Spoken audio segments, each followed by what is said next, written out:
So this is basically an FPS game. Um,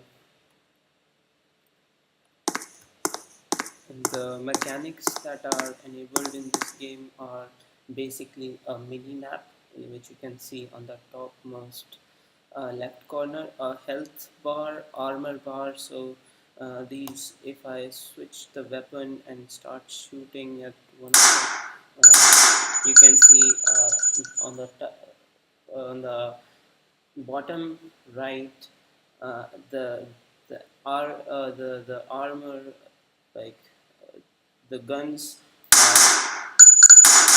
counts are reducing. So yeah,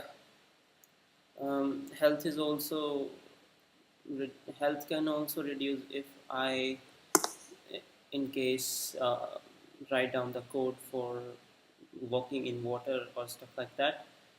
Armor is also there, so it's more like Counter Strike game. Yeah, it's it's exactly like Counter Strike.